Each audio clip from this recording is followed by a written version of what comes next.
ದರ್ಶನ ಪಾಠ ಶ್ರೀ ಋಷಭನಾಥರಿಂದ ವರ್ತಮಾನರಿಗೆ 24 ತೀರ್ಥಂಕರಿಗೆ ಜಯವಾಗಲಿ. ನನ್ನ ಸಮಸ್ತ ಗುರುಗಳಿಗೆ ಜಯವಾಗಲಿ. ದರ್ಶನ ಪಾಠ.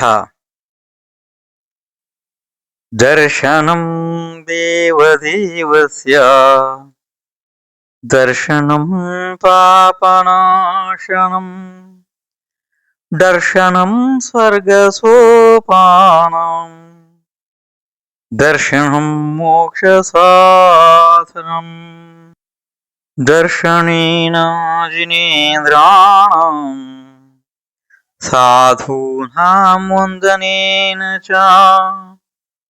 నా చిరం తిష్టతే పాపం ఛిద్రహస్తే యథోదకం వీతరాగాముఖం దృష్ట్వా పద్మరాగ సమాప్రభం నైకజన్మ కృతం పాపం దర్శనేన వినశ్యతి.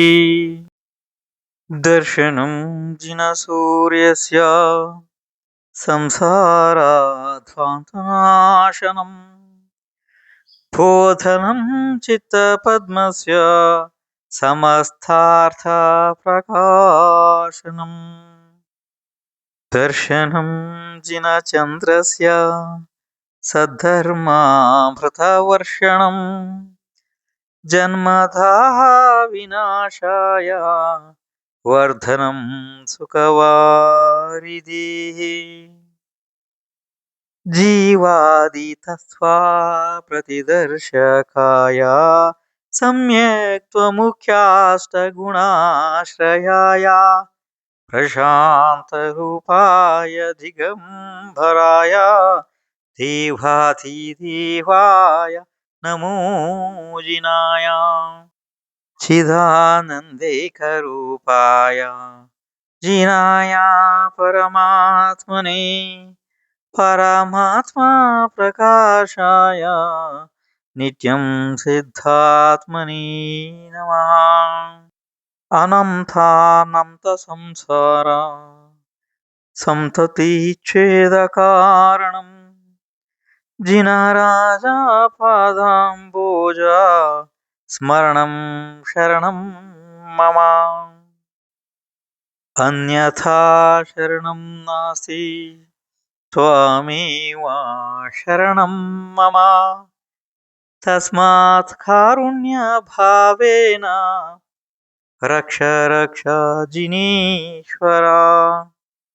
నహి త్రాత నహి త్రాత నహి త్రాత జగత్రయే వీతరాగాత్ పరో దేవో నా భూతో నా భవిష్యతి. జినే భక్తిర్జినే భక్తిర్జినేర్భక్తిర్ధినే ధినే సదా మేస్తు సదా మేస్తు సదా మేస్తు భవే భవే. విఘ్నౌఘా ప్రళయం యాంతి శాకినీ భూతపన్నగాః విషం నిర్విశతాం యాంతి స్తూయమాని జినేశ్వరీ. జన్మ జన్మ కృతం పాపం జన్మకోట్యాముపార్జితం జన్మ మృత్యు జరాతంక హన్యతే జిన దర్శనాత్.